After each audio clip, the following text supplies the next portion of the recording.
সূরা ফাতিহা কিভাবে পড়লে আপনি 100% সুস্থ হয়ে যাবেন? পরীক্ষিত একটি আমল, মনে রাখবেন। সূরা ফাতিহা হচ্ছে শিফা মিন কুল্লি দা, সকল রোগের ঔষধ। বিশেষ করে আমরা অনেকে এটা জানি না, সূরা ফাতিহা কিন্তু একটা দোয়া, এটা অনেকেই জানি না। এটার নামই হচ্ছে দোয়া, সূরাতুল ফাতিহা। এটা হচ্ছে দোয়া, এটা উম্মুল কোরআন বলা হয়। মনে রাখবেন, কোরআনের ভিতরে কিন্তু শিফা রয়েছে। আল্লাহ তাআলা পবিত্র কোরআনুল কারীমের ভিতরে নিজেই বলে দিয়েছেন। 15 নম্বর পারা 9 নম্বর পৃষ্ঠার 2 নম্বর লাইন, সূরা বনী ইসরাঈলের 82 নম্বর আয়াতে আল্লাহ তাআলা বলছেন, ওয়া নুনাজ্জিলু মিনাল কুরআন মা হুয়া শিফাউন ওয়া রাহমাতুল লিল মুমিনিন। আমি আল্লাহ তাআলা মুমিনদের জন্য এই কোরআনটাকে রহমত স্বরূপ, শিফা স্বরূপ নাজিল করে দিয়েছি। বলেন সুবহানাল্লাহ। কেন ইমানজিদের আপনি কল্পনা করতে পারছেন, এই কোরআন কিন্তু আপনার জন্য শিফা। দুরারোগ্য ব্যাধি ডক্টররা বলে দিয়েছে যে আপনি আর কিছুদিন পরে দুনিয়া থেকে বিদায় নেবেন, তারাও এই আমলটি করে কিন্তু ফায়দা পেয়েছে। সুতরাং আপনি যদি আমলটি করতে পারেন, অবশ্যই আল্লাহর পক্ষ থেকে সাহায্য আসবে। আমলটি কিভাবে করবেন? সূরা ফাতিহা আপনি ফজরের নামাজের সময় অবশ্যই আপনাকে নামাজ পড়তে হবে। নামাজ না পড়ে আপনি আল্লাহর কোরআন থেকে কোনো ফায়দা পাবেন না। আপনি নামাজ পড়বেন না, আল্লাহর কোরআন থেকে কোনো ফায়দা আসবে না। ইয়াকিনের সাথে, বিশ্বাসের সাথে যদি আপনি আমল করতে পারেন, অবশ্যই আল্লাহর পক্ষ থেকে সাহায্য আসবে।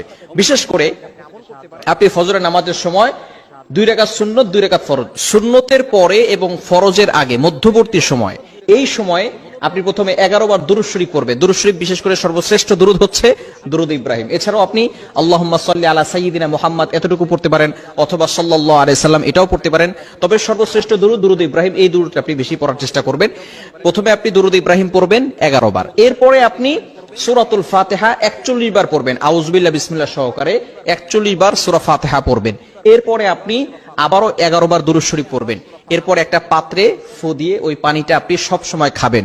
ইনশাআল্লাহ আল্লাহ পাক রব্বুল আলামিন আপনাকে সুস্থতার নিয়ামত দান করবেন। আপনি কল্পনাও করতে পারবেন না, যত ধরনের অসুস্থতা থাকুক না কেন, যদি আপনি আমলটা করতে পারেন এবং এই পানি আপনি খেতে পারেন, আল্লাহ পাক রব্বুল আলামিন আপনাকে সুস্থতার নিয়ামত দান করবেন। মনে রাখবেন, কোরআনের ভিতরে শিফা রয়েছে এবং সূরাতুল ফাতিহা হচ্ছে শিফা মিন কুল্লি দা।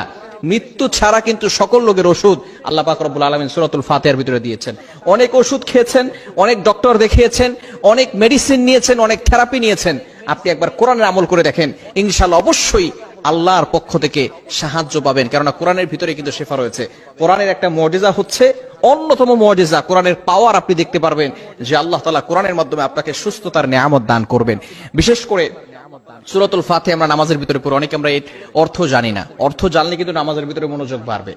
আল্লাহ পাক রব্বুল আলামিন কেমন যেন, যখন কোনো বান্দা নামাজে দাঁড়ায়, তখন নামাজে দাঁড়ানোর সাথে সাথে ওই বান্দার সাথে আল্লাহ তাআলা কেমন যেন কথা বলতে থাকেন। যখন বান্দা বলে আলহামদুলিল্লাহি রাব্বিল আলামিন, all praise is due to Allah, সমস্ত প্রশংসা একমাত্র আল্লাহর জন্য, সাথে সাথে আল্লাহ তাআলা বলছেন হামিদানি আবদি, my servant is praising me, আমার বান্দা আমার প্রশংসা করেছে। বলেন সুবহানাল্লাহ। আল্লাহ তাআলা বান্দার প্রতি কথার উত্তর দিয়ে থাকেন। এজন্য অবশ্যই আপনাকে চেষ্টা করতে হবে এই সূরাতুল ফাতিহার আমল করা।